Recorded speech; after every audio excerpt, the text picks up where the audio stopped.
He threw himself down upon his face with his lens in his hand, and crawled swiftly backward and forward, examining minutely the cracks between the boards. Then he did the same with the woodwork with which the chamber was panelled.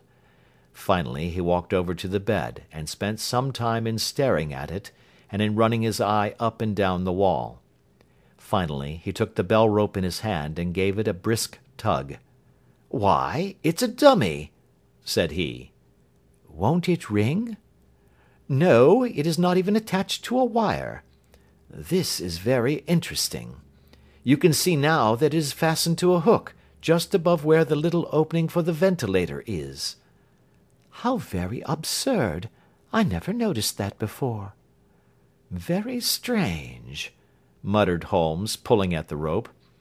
"There are one or two very singular points about this room. For example, what a fool a builder must be to open a ventilator into another room, when with the same trouble he might have communicated with the outside air." "That is also quite modern," said the lady. "Done about the same time as the bell rope," remarked Holmes. "Yes, there were several little changes carried out about that time." "They seem to have been of a most interesting character, dummy bell ropes, and ventilators which do not ventilate. With your permission, Miss Stoner, we shall now carry our researches into the inner apartment." Dr. Grimesby Roylott's chamber was larger than that of his stepdaughter, but was as plainly furnished. A camp bed, a small wooden shelf full of books, mostly of a technical character, an armchair beside the bed, a plain wooden chair against the wall, a round table, and a large iron safe were the principal things which met the eye. Holmes walked slowly round and examined each and all of them with the keenest interest. "What's in here?" he asked, tapping the safe. "My stepfather's business papers." "Oh, you have seen inside, then?" "Only once, some years ago. I remember that it was full of papers." "There isn't a cat in it, for example?" "No. What a strange idea."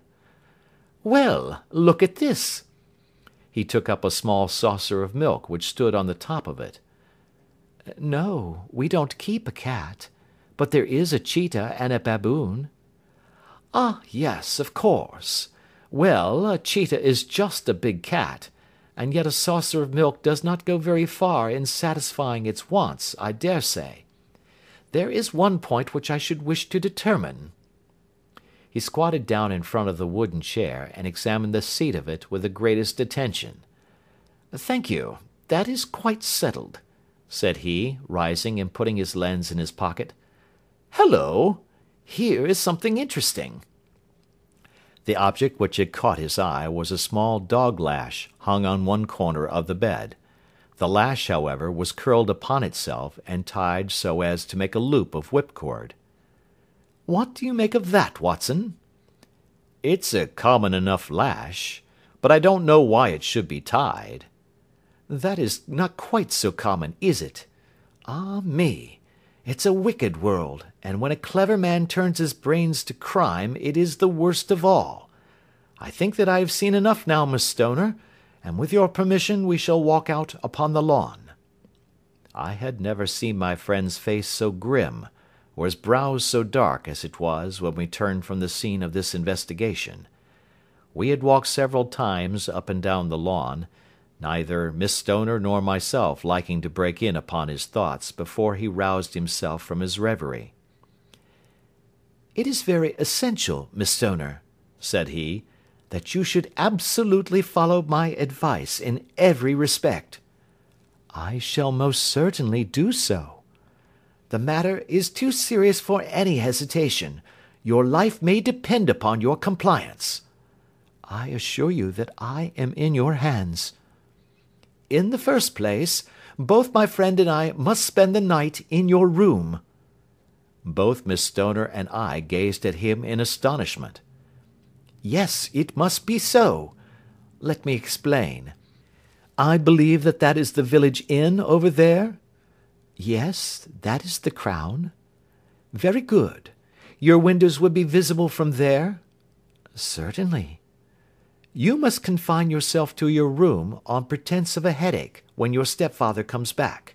Then when you hear him retire for the night, you must open the shutters of your window, undo the hasp, put your lamp there as a signal to us, and then withdraw quietly with everything which you are likely to want into the room which you used to occupy. I have no doubt that, in spite of the repairs, you could manage there for one night. Oh, yes, easily. The rest you will leave in our hands. But what will you do? We shall spend the night in your room, and we shall investigate the cause of this noise which has disturbed you. I believe, Mr. Holmes, that you have already made up your mind, said Miss Stoner, laying her hand upon my companion's sleeve.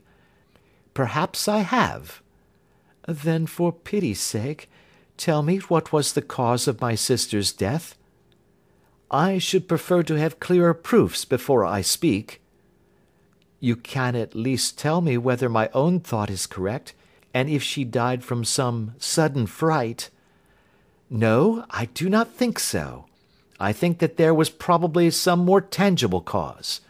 And now, Miss Stoner, we must leave you, for if Dr. Roylott returned and saw us, our journey would be in vain. Good-bye, and be brave, for if you will do what I have told you, you may rest assured that we shall soon drive away the dangers that threaten you. Sherlock Holmes and I had no difficulty in engaging a bedroom and sitting-room at the Crown Inn. They were on the upper floor, and from our window we could command a view of the avenue gate, and of the inhabited wing of Stoke Moran Manor House. At dusk we saw Dr. Grimesby Roylott drive past, his huge form looming up beside the little figure of the lad who drove him. The boy had some slight difficulty in undoing the heavy iron gates, and we heard the hoarse roar of the doctor's voice, and saw the fury with which he shook his clenched fists at him. The trap drove on, and a few minutes later we saw a sudden light spring up among the trees as the lamp was lit in one of the sitting-rooms.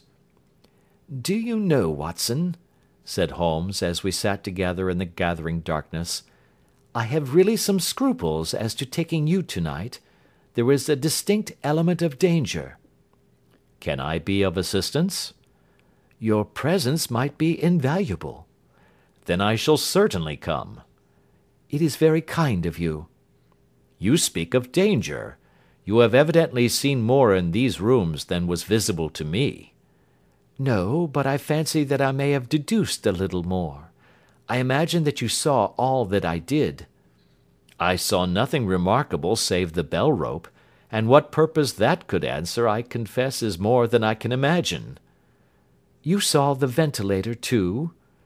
"Yes, but I do not think that it is such a very unusual thing to have a small opening between two rooms.